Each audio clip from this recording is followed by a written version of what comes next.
Bienvenidos nuevamente. Hoy vamos a trabajar la lógica de citación en formato APA séptima edición. Vamos a ir viendo algunos elementos que ustedes tal vez ya conozcan, sobre todo en citas parentéticas. Más adelante vamos a abordar también cómo se hace una cita narrativa, pero en esta ocasión solo quiero que vean, pues, para qué sirve justamente la citación y cuáles son las formas adecuadas y algunos errores comunes que debemos de distinguir para respetar las autorías, ¿no? Bueno. Entonces, este material ya ustedes lo tienen disponible y nada más quiero recordarles que citar, perdón, es indicar dentro del texto el origen de una idea, de un dato, una definición o un argumento, ¿sí? Entonces, la cita va dentro del texto, ¿no? Son esas famosas, cuando colocamos entre paréntesis el autor, coma, año, ¿no? Esas son las citas. Y se diferencian de las referencias porque las referencias son toda la descripción de la fuente en el área o en el tema o en el apartado de referencias que va en nuestro texto. Entonces, citar es básicamente ir argumentando la idea con un respaldo, en este caso de un autor que ya trabajó esas ideas, por ejemplo, y referenciar, pues es poner toda la fuente para hacer un adecuado sustento documental del argumento, ¿no? Aquí les pongo esas diferencias, espero que lo puedan repasar y si tienen dudas, pues me preguntan. Ahora, diferencia entre citar y referenciar, básica. Citar es en el texto, referenciar va al final del documento. Entonces, cuando les dicen citar es dentro del texto, referenciar se refiere a, justamente, válgame la redundancia, a cómo colocan las fuentes con su formato adecuado en el apartado correspondiente, ¿no? Del respaldo documental.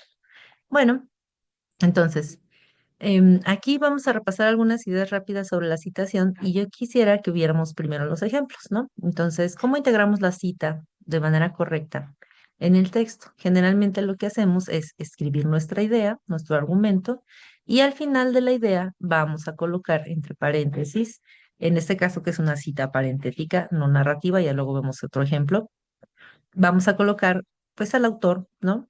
En este caso es un autor institucional, es el Panel Intergubernamental de Expertos en Cambio Climático o también conocido como IPCC, y este autor se separa del año por una coma.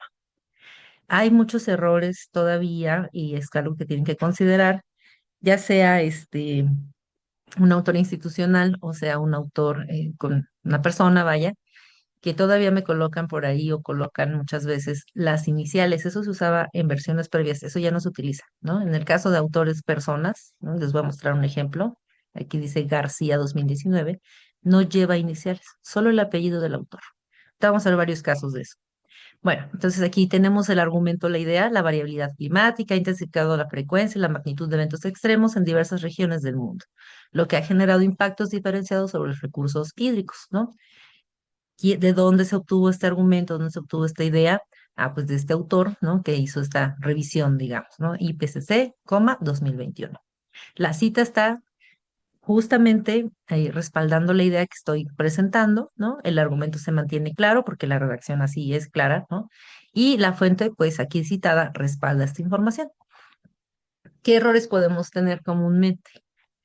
A veces saturamos nuestros argumentos de citas, ¿no? Puede ser que sí, dos, tres autores lo hayan mencionado, pero no es necesario colocar pues una acumulación de autores de esa manera, ¿no? Lo que se debe de hacer es, pues si te aportó diferentes ideas cada autor, es cada vez que terminas una idea, colocar a ese autor, ¿no? Ahorita vemos otro ejemplo. Pero vean esto, aquí se satura, ¿no?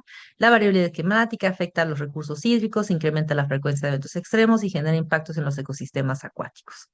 Tal vez dos autores, uno el IPCC, que ya había definido esto de la variabilidad climática, y a lo mejor García mencionaron esto, ¿no? Pero ya tres citas correspondientes ahí a la misma idea es saturar, ¿no?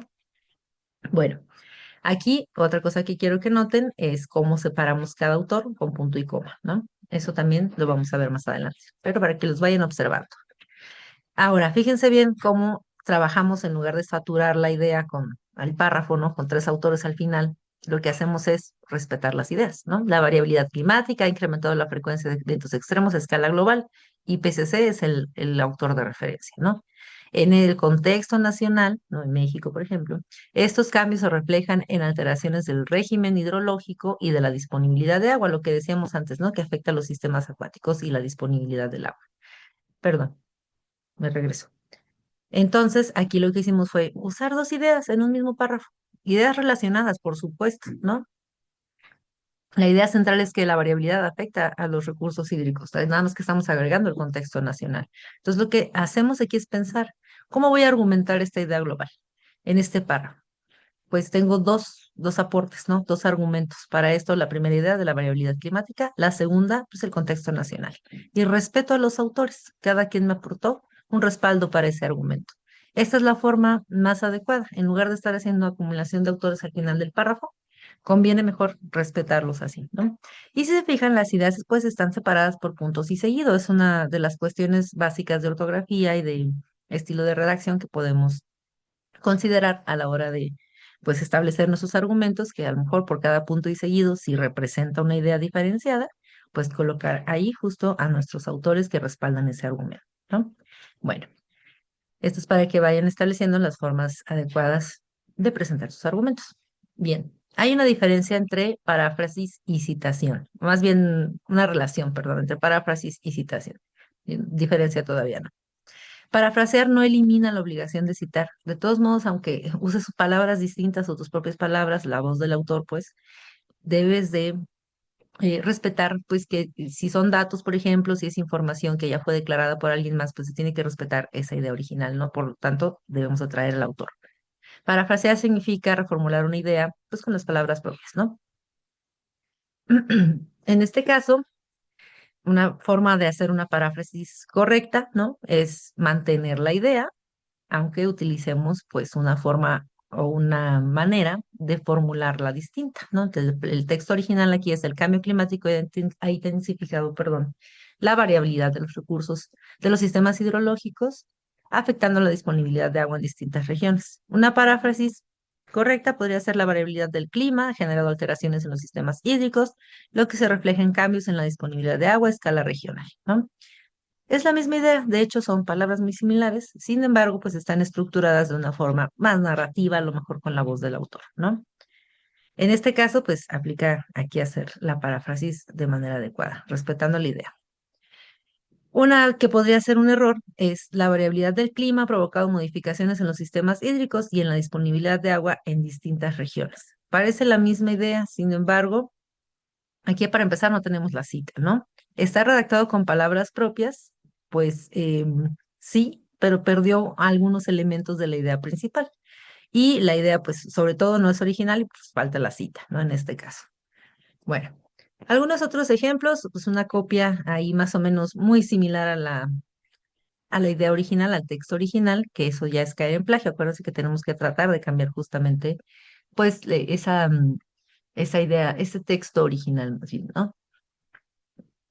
Este, pues, lo pueden observar en nuestra presentación.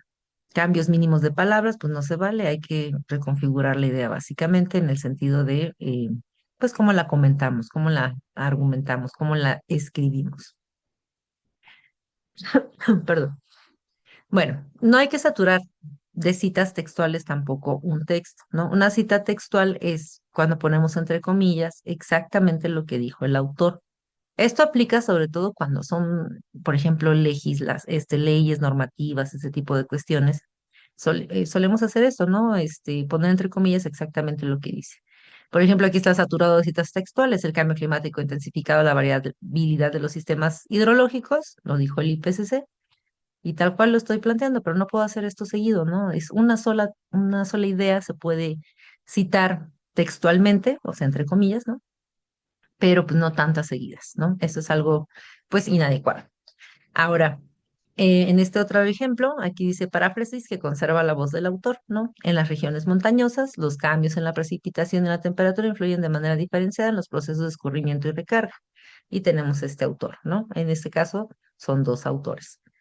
La idea es integrar. Fíjense cómo aquí teníamos esa parte de la disponibilidad de agua, ¿no? Justamente. Aquí está transformada la idea, está respaldado un argumento que tiene tal vez para su investigación y se está basando en lo que ya comentaron otros autores, ¿no? Bueno, ¿cuándo sí usar una cita textual?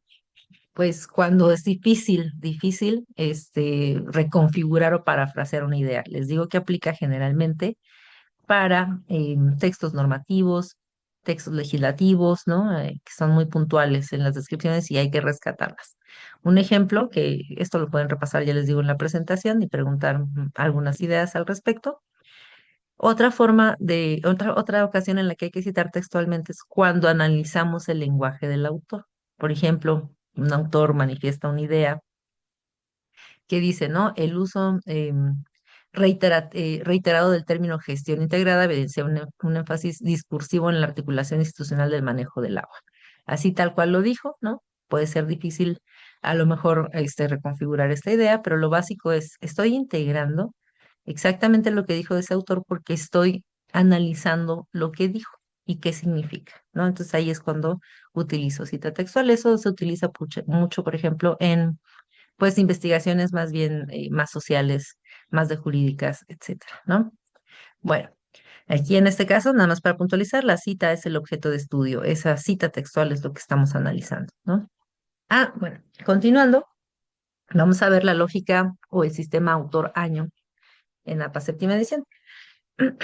Acuérdense que tenemos una forma específica de presentar la cita, en este caso parentética, porque está entre paréntesis, que es básicamente poner el apellido, coma y el año. Así es como se deben de citar, nada de iniciales, nada de otros temas, nada de el nombre completo tampoco, ninguna de esas cuestiones, ¿no? Entonces, APA lo que dice es, debes de respetar cómo el autor escribió su nombre cuando firmó en ese documento que te está sirviendo de fuente. Hay variaciones, y depende también, pues, de que en ese momento, cómo estaba firmando, perdón, el autor.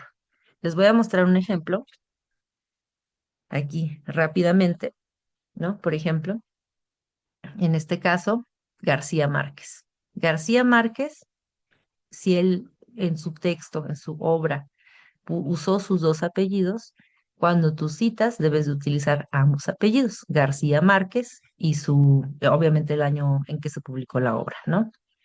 No está bien, pues solo citar García o a lo mejor solo citar Márquez. Tienes que respetar cómo está firmando el autor, porque si no, pues ya no estás respetando pues, su autoría, ¿no? Algunos apellidos son como más difíciles en el sentido de que pues luego vienen de otros idiomas, ¿no? Por ejemplo, este que dice Bandig, ¿no? Esta es una partícula, digamos, que se parece a esto de la torre, del, ¿no? Todos estos, así tal cual, deben de ser incorporados en la cita. Es importante que lo consideren, no se vale cortarlos, no se vale poner torre en lugar de la torre. Si así se apellida el autor y así firmó, así lo tenemos que respetar, ¿no? Bueno, otro ejemplo que tenemos es este, que lo van a ver mucho en artículos más recientes y en publicaciones más recientes, que ya los autores lo que hacen es colocar un guión entre sus, perdón por el ruido, dos apellidos, y así tal cual como está firmando de esa manera, pues así es como tienes que colocarlo en la cita parentética, ¿no? Bueno, les voy a mostrar unos ejemplos porque es importante contextualizarlo, ¿no? Miren, aquí yo tengo algunos artículos que he estado revisando y los vamos a utilizar como ejemplo. Aquí en esta parte, nada más vamos a ver el resumen rápidamente, en el sentido de la visualización, ¿no? Tenemos este autor, Lezama Barquet, este otro, difícil de pronunciar, y este otro también, ¿no? Aquí son tres autores. El que vamos a utilizar en la cita, pues es el primer autor, que es el primero que está firmando, es decir, vienen en orden, pues, de importancia en la autoría, ¿no? Se supone. Entonces, Lezama Barquet está firmando con sus dos apellidos. Entonces, la cita, y aquí lo voy a colocar, pues, en un pequeño ejemplo, no en un cuadro de texto para que ustedes los vean. Si yo quisiera citar a ese Lezama Barquet, tendría que ser Lezama Barquet. No tiene guión, ¿no? Entonces tengo que respetar justamente que está poniendo sus dos apellidos y los dos los tengo que integrar. Es Lezama Barquet. El año de esta publicación, aquí la tenemos abajo, es 2013, ¿no? Sin embargo, estos son tres autores. Voy a suponer en este momento que solo es él, ¿no? Este autor. Entonces, si solo fuera él, tendría que ser Lezama Barquet 2013. Cuando ustedes tienen tres autores, generalmente utilizamos una partícula en latín que se escribe et al, significa y colaboradores, ¿no? La partícula se escribe et al punto, ¿sí? Y hasta ahí terminarían los autores, entonces sigue una coma. Esta es la forma adecuada de hacerlo. Repito, vamos a utilizar ahorita nada más el apellido de los apellidos del primer autor, porque estamos observando cuándo vamos a respetar dos apellidos, por ejemplo, en nuestra citación, ¿no? Siempre apellidos em, separados por coma del año, ¿no? Entonces, este sería Lezama Barquet, ¿no? Bien, vamos a suponer, vamos a ver otro ejemplo. Aquí tengo este otro autor, que es Lezama José Luis, ¿no? Y Domínguez Judí. Si fuera solo Lezama José Luis, él está firmando con un solo apellido, ¿no? Entonces, ¿cómo voy a citar a este autor? Solamente tendría que ser Lezama, porque así lo firmó, ¿sí? Coma, y entonces coloco el año, ¿no? En este caso, la publicación es de 2006. Esto generalmente ocurre mucho, o así firmaban antes los autores, casi todos, ¿no? Antes del 2017, digamos. Entonces, en este caso sería así. Obviamente aquí fueron dos autores, ¿no? Sería Lezama y Domínguez, que era el segundo autor, coma, 2006. Ujú. Esto sería lo correcto, así viene la información. Pero aquí estoy suponiendo de nuevo solo un autor para mostrarles, pues, cuando ponemos uno o cuando ponemos dos apellidos, ¿no? Vale, entonces este es un ejemplo. Acuérdense, apellido separado por coma del año. Otro ejemplo que tenemos. Les voy a mostrar este otro ejemplo de artículo. En este tenemos dos autores, ¿no? Es la doctora Lucía Aurelia Almeida Leñero y la doctora Julieta Hubnowski-O. Si se fijan, si ella fuera la única autora, tendría que respetar cómo está firmando. Hubnowski-O. Entonces, cuando yo la voy a citar, tal cual, ahorita lo copié nada más porque está un poco difícil el apellido, tendría que ser Hubnowski-O y respetando el año de la publicación, ¿no? En este caso fue 2023. Ujú. ¿Sale? Si fuera solo ella. Obviamente la forma correcta de este artículo pues es respetar a la primera autoría, ¿no? Que es Almeida Leñero. Esta autora está firmando con un guión entre sus apellidos. Eso entonces se tiene que respetar, ¿no? Entonces es Almeida, guión Leñero, así como viene en su firma, en el artículo, y Jupnowski Orlandi, que es el apellido realmente, 2023. Esta es la forma correcta, ¿sí? Tenemos que respetar cómo están firmando los autores. ¿De qué depende entonces cómo voy a colocar los apellidos? Pues depende de cómo firmó el autor, la fuente o la publicación. Eso es lo que tienen que respetar. Y les voy a poner otro ejemplo, aquí de las mismas autoras. Ujú. En este caso, la doctora Julieta, si se fijan, fue primera autora, pero nada más firmó con un apellido. La doctora Almeida de Leñero firmó con sus dos apellidos, casi todos los demás separados por un guión, ¿no? Suponiendo, ¿no? Que solo fuera la doctora, no, Huknovsky, ¿no? Entonces sería en este caso, aunque sea el mismo texto en el que estás trabajando, ¿no? Tendrías que colocar solo el apellido Huknovsky sin el guión o porque en esta fuente está firmando solo con ese apellido. Entonces, esa es la lógica.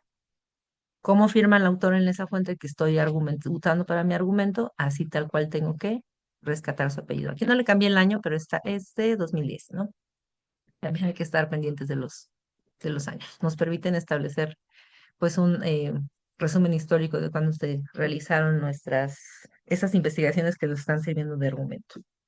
Esta es la lógica entonces. Y eso es un problema porque generalmente decimos, ¿y cómo lo voy a citar si aparece diferente en todas las fuentes? Pues si vas a utilizar diferentes fuentes del mismo autor, tendrás que siempre respetar cómo está firmando ese artículo o esa publicación. Puede ser artículo, puede ser libro, etcétera, ¿no? Eso es lo importante. Entonces hay que fijarse muy bien cómo vienen los autores. Entonces hasta aquí vamos a dejar esta parte de la lógica de la citación y cómo pues se arman básicamente las citas respetando las firmas de los autores. ¿De acuerdo? Espero que más o menos haya quedado claro. Si no, consultamos algunos ejemplos que traigan nuestra sesión de asesoría. Muchas gracias.